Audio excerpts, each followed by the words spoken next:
Hi everyone. So today we'll be having Marianne Alexander with us in Be My Guest Digital. Kerala born, Bengaluru-based, Mary has been really making some serious strides in the industry. To her credit, she has worked alongside Anderson Paak in Jameson Distilled Sounds this year. She's also been featured in the DJ AG sessions. Her songs have been really making waves. So without much ado, let's figure out what she has to say. So let's say first thing that I would really want to start with is I find it very tongue twister kind of thing. Jameson Distilled Sounds. Yeah. You find that a tongue twister? Yeah, I've never been able to say it in one go ever. So Jameson Distilled Sounds. You were there You with. did it. I did it finally. Maybe your magic is rubbing on me. So you worked with Anderson Paak. How was that experience? It was so good because I was such a fan, and I've been a fan of his since probably 2015. So I've just, grown up watching him and thinking highly of him. So meeting him in person was great. And you know how they say, like, don't meet your idols? But I didn't feel that with him. I was really happy that I met him. And it was surreal that somebody that I really look up to was just right in front of me. And I told him, see, like, I'm not trying to play it cool or anything, but I have to tell you, I know the whole of your NPR Tiny Desk concert by heart. And he's like, do you know the dialogues in between too? And I'm like, yeah, probably. Yeah. So he's such a, um, he feels like a really like positive spirit, and just being able to be in the same room as somebody that I look up to itself was like a big realization, like, oh, I'm getting to be in these spaces. Yeah. And Jameson Distilled Sounds was a program where they were really trying to bring in the spirit of collaboration. And I think it was great that he was there because he's such a great collaborator and he has a lot of great projects. Right. But how did this come about to you? Actually, do not know. They reached out to me, and Oh, that that wow. that was it. Yeah, And so basically, they saw your work and they reached out to you. yeah, Fair enough. So you are a Keralite, if I'm not wrong, and you're now yes. I'm based from in Trivandrum. Bengaluru. Sorry, Mm-hmm. I'm from you're a Trivandrum. you're from Trivandrum. Yeah. That's Dr. Shashi Tharoor's constituency. So Mm-hmm. you are from Capital Trivandrum, city. and Yes. yeah, so you are from Trivandrum, based out in Bangalore right now, and you have been creating music based in Bangalore as such now. How Yeah. do you find, do you connect the two cultures of Kerala and Karnataka as well put together, or do you still focus purely on your roots and you work towards that? Well, nothing like that. It's just when I moved to Bangalore for college when I was 18, I did 3 years of college here, and I just really liked how there were a lot of people who were following what their creative careers and passions, which gave me a lot of faith because even the course that I pursued in college was an arts course. It was visual communication. So Yeah. I got to see a lot of my professors and my seniors and just following their passions, which gave me a lot of reassurance that, okay, see, this is something that you can do, this is something you can make work. Um, and I felt like there were a lot of great opportunities in the city, so which is why I stayed here. And yeah, uh, I don't think like I consciously try to like connect culture or anything. I'm just living here. Okay. Understood. Understood. I Yeah. think it's part of the evolution as well. When you are in a new city and you explore and you bring out your music, Yeah. automatically things start Like the getting. music culture here is great. It's because when I came here, I found out there's like a lot of independent musicians and a lot of people like doing their own shows, and I started getting exposed to that culture and go participating in it, which was a great exposure for me. Fair enough. One thing that has given you enormous exposure in the recent times is Stuti, Yeah. and the way it has exploded, the way it has gone, and the number of streams, if you check it, I think it's about 1 million plus streams on Spotify itself. How did Stuti come about, and what does it mean for you? Well, it's awesome when I get to be part of a project that is um way bigger than what I could come up with on my own.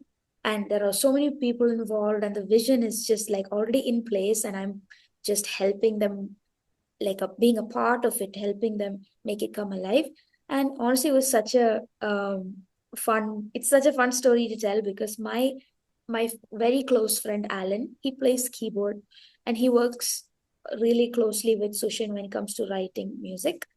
And one day he was just telling me, see, like there's this song, you want to listen to it? We were working on it. He showed it to me, and it had Sushin's demo vocals on it, and it didn't have lyrics yet. So he was like mumbling and singing. And I listened to the song, and it already had the energy. Even if there were no words, I felt it. And he told me the story of the movie also. And I was like, this is so great.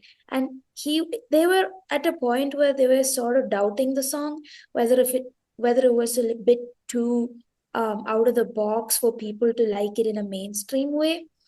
And I listened to it, I was like, see, Malayalis have such a great appreciation for music, and they are open to things. This is so out of the box, yet it is so cool. Like, I think this is it. This is so good. And then he told me, like, hey, do you wanna sing this and send it to Sushin and see if the team likes it? And I was like, I don't really know if I should sing it because the actress in the movie, Jyotirmai, um, I felt like the song should have a more mature voice because I have a very like young voice. So then Alan was like, don't think about all of that, just sing. Let's see. And I was like, yeah, okay. And the same day we did it, and we um sent it. And then a few days later he called me out of the blue. He's like, yeah, they love it. Let's hit the studio, let's do it. So Wow. that's how it happened. Wow. So when you started your music journey, and when you were really new and you were just putting your music out, when you look back at it, I see your Instagram followers are about 350K or something on that range. It's almost like it's like 3.5 lakh people following your work on Instagram and keeping in touch with you. How does it feel when you look back at it? Because that itself is a progression of the way you have moved your career, and it's a progression in the way people have started connecting with you. So how does that make you feel, A, and B, what do you think connects people with you? Um, I will tell you, like, it feels like it all happened quickly, but it was an intention that I put forward many, many years ago. Maybe like when I started making videos in 2015, 2016, around that time. Um, and I started like doing it consistently, making at that time I didn't make my own music. I probably wrote very, very sparingly, and I would just make covers. So I think people just started connecting to the way that I would sing a song, and people would say, "Oh my God, like, can you try this? I want to hear this song in your voice. Oh, it sounds better when you sing this song." And then I don't know, I just thought it was like, "Oh, that's so flattering. That's sweet of you guys." But um, it didn't stop there, right? I started to also share my creativity, not just like interpreting other people's music, but um, producing my own music, and maybe just singing with a guitar, and just sharing it online. Actually, one of my friends from school, he's the one who encouraged me to start posting more. And Hmm. I thought I complicated it in my head. I was like, no, I need a setup, I need a mic, I don't have any of these things. He's like, do you have a phone? I'm like, yes. He's like, can you just record yourself with your phone and post it? Don't think about it too much. I said, okay. And that's how I started, just with a Samsung phone with the very mid camera and very mid audio. Hmm. And um, then I then one of the big moments was when Sanjeev T reached out to me, and he got me on a song with him and Sid Sriram.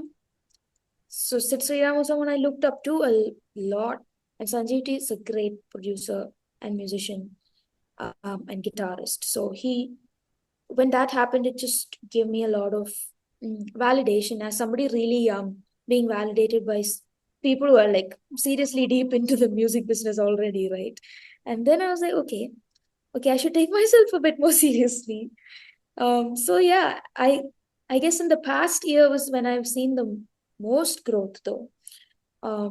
Ever since I've started posting more of my own music, and it started breaking out of the country and traveling outside of the country and gaining a wider audience, reaching more people. And that's when I started to then it was rapid, then it was really like the graph was just like woo. And that was like there was one point in time where I would wake up every single morning and look at my phone and think, oh my god, there are like 20,000 more people here today. So which was like very surreal. So yeah, that's how it makes me feel, just like it. I can't even imagine that many people, what it looks like if they were to like fill up a room or like a ground. I can't even imagine it. So um, it becomes very real when I step outside and somebody comes and says hi. Then I'm like, oh my God, you're one of those numbers. You're not a number anymore. They're actually real. Very, very true. Yeah. Very true. Then connect. What makes people connect to you? I think you explained that anyway in your I think answer. so. Yeah. Yeah. You explained that anyway. Yeah. You mentioned Sid Sriram in this communication right now in this interaction. How was working with Sid Sriram for you? You know what's funny? I've never met him in person.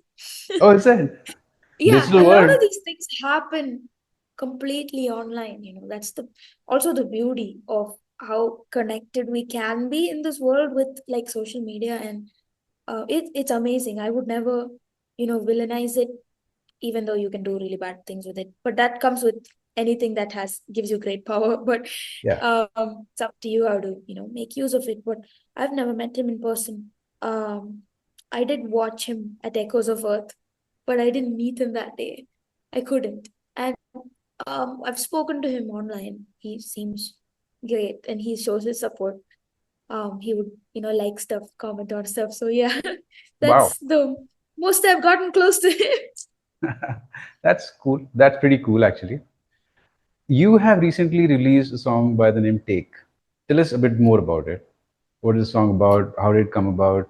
Yeah, well, um, it came about by just like a little percussion loop that my friend sent me, and it sounded really naughty. It was like, I had to do something a bit outside of what I usually do, which is a bit more like sweet. And it was during the time I was writing very like lovey-dovey music, and then there was a bit of contrast um in the theme that it demanded me to do when I heard that, because I really liked it and I wanted to write something on top of it. And I was thinking about how, as women or as girls, we kind of are conditioned to be people pleasing, and it's really tough to um, take what you should take from the world, because you give, and it's kind of Yeah, hard to um take. So that's what take is about. It's like, if you know what you want, you better go out there and get it. Nobody else is gonna do it for you. You have to, not be so soft sometimes to survive in this world. that's so right. That's so true of what you have just said.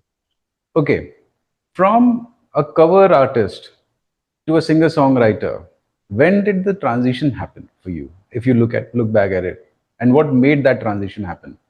The other day, my dad sent me a lyric sheet that a song that I wrote with my cousin brothers when I was a baby, like I was probably 9 or 10. So I think it was always there in me to just pick up on these songwriting stuff, and just like kind of be like, I had the intuition for it, but I did not write my first full song till I was 15. And the first song that I ever wrote um, was using my friend's guitar. And her dad is a movie director. His name is T.K. Rajiv Kumar. He's an award-winning director from Kerala. So he was listening to the voice note that I sent my friend because I was like, see, I borrowed your guitar. Look what I wrote. I wrote a little song and I sent it to her. And he is sitting in the other room and imagining the movie story in his head. And he's listening to this from his daughter's bedroom. And he goes up to her, goes like, "What is that? What are you, what are you listening to? I need that in my movie." Because he's probably started like, imagining things to it.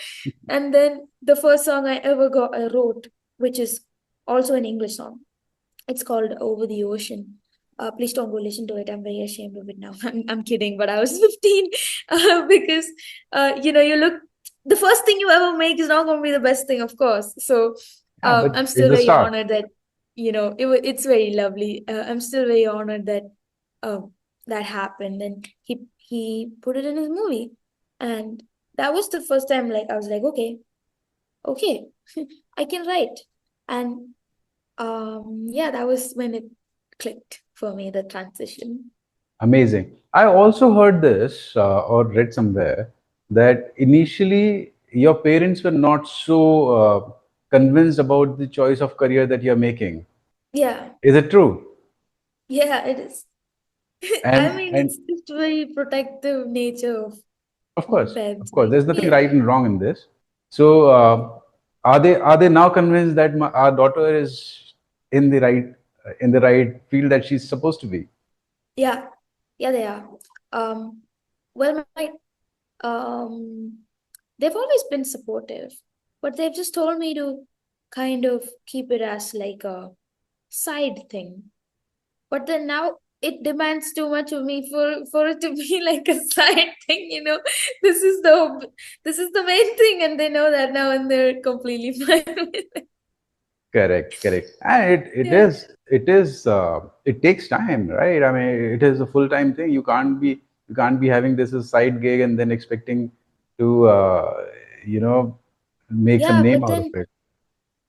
of course you need like balance in this world. Like um you can't really abandon everything else that you do in life to just like, that's kind of stupid. Like that's delusional if you think you can just like abandon everything, lock yourself up in a room, and then make music and make money. No, it took me a while to be able to do this full time, Yeah. and why do? So good. I mean, it's amazing that you are in that space that now you are pursuing this as a full-time career of yours, and as a career of choice. It's very rare, and very few people are there with possibly somebody like DJ AG, right? You went and jammed with DJ AG a while back. How did that come Yeah, about, and how was that experience? it was amazing. It was that moment when I was standing there in the middle of like London, uh, with a mic in my hand next to these people that I don't know, when I realized, wait a minute, this is the first time I am ever performing outside of my country. And that made me think, wow, like how did I even how did I even get here? I've never traveled as a kid. So the first time I ever went outside of the country is by myself. Like, I took myself with my friends to Thailand, to watch a music festival, Rolling Loud. And then after that, I got flown to London because then I met a lot of producers there and I was working with them. Then the Anderson Paak thing happened. That was in Ireland. So I just recently started seeing the world. So I was standing there just thinking to myself, like, wow, this is the first time I'm performing for a crowd outside of my country. And this is so awesome. And I just wished that it would happen more, like let it go. Let the music take me everywhere. Yeah. So you just mentioned you have recently started seeing the world, moving around, meeting new people. What do you try to imbibe when you are in different cultures? What do I try to? What do you try to imbibe in yourself when you are in different cultures? What do you try to assimilate from there? Well, it happens kind of automatically, right? When I go somewhere, I'm the most excited to see other people's workflow. And like when I say workflow, it's more of like play flow. Like how are they playing around with this? How are they bringing their, what do I say? Like how are they contributing into this? How do they make this happen? Because the way that people sort of I've noticed this, like how people make music and how people approach music can be, it's not just like a cultural thing, it's a very personal thing also, like Yeah. from person to person it differs. So I take away a lot when I get to meet so many people, and I get so also really excited for food in other places. So that's something that I look forward to. And also when I just see new things, it could be as simple as a flower that I've never seen before because that flower doesn't exist where I'm from. That that gives me some sort of like spark or like excitement that I can't even explain. You don't even understand how many plants and flowers I just like put my head into when I go to a different country. I just go like, what is this? Like I get really excited just to run around and see new sights, and that itself is really inspiring. The first thing I noticed when I went there was, why is the sky so blue? The sky over here is quite white. Like you can't look up. It hurts your eyes. Yeah. So it's just the simple things that kind of excite me the most. Oh, but these are the things that actually shape lives too. I mean, the simplest of the forms of things shape your life the Yeah. most in the most profound way. Uh, Yeah, my favorite thing to do in another country is to go to the grocery store. why is that? because because you get this, I like seeing looking at packaging. I like also looking at different produce and what people eat, and it says a lot about the people there when you just see um, what they consume, right? Mm. And yeah, I just really like the grocery store. I know it sounds very silly. Like you said, I mean, every person is different. Every person's choice is different. Their interests are different. Whatever makes them happy is what makes them happy, right? I mean, who's to judge?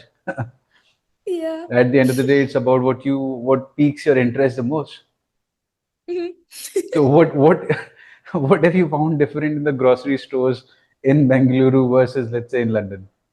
Ooh, the meat there is like so tasty. I don't know, like the cows are just built different, I guess, because the milk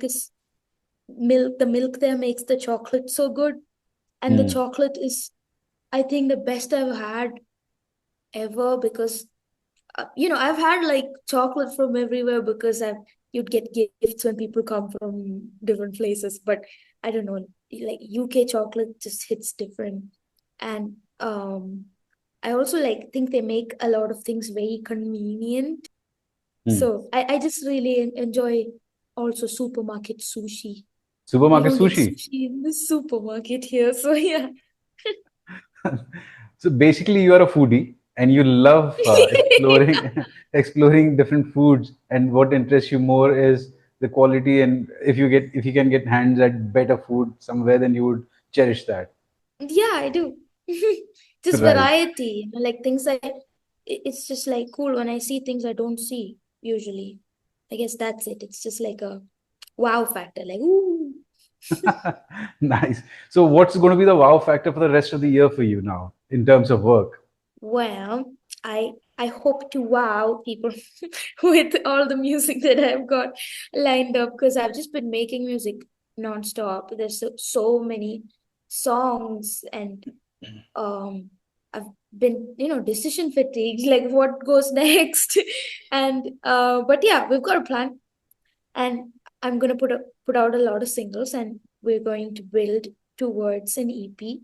I've been Okay. putting out a song every month if you've noticed. So I'm Yes. gonna keep that going and then build towards an EP and then eventually an album like next year. There's a lot coming from you, I think, because we keep getting something or the other in terms of news, press releases, or etc. that keeps coming to us. So Marianne Alexander is everywhere right now, at least with MusiCulture, and we are very happy to see your music going out and making a splash of its own. How difficult Thank or you. easy it is right now in terms of being an artist from regional music for an artist to expand his or her horizon in a country like India? Well, growing up, I have had a lot of internet access, and I'm also an only child, so I didn't have to fight over anything. I had the computer all for myself, and I used to be such a YouTube head. Like, I would just watch a lot of YouTubers and a lot of musicians on YouTube. So it never made me feel like it was impossible to try and reach out to an audience, bigger audience, because I'm obviously watching people from all over the world. So it felt like it gave me the access, and even I was quite optimistic about it. I never thought it was impossible. So yeah, I'm glad that it's actually happening and I'm proving myself right. How many songs you're looking to release, let's say, by the end of this year? Is it's going to continue How one many song more a months month? do we got?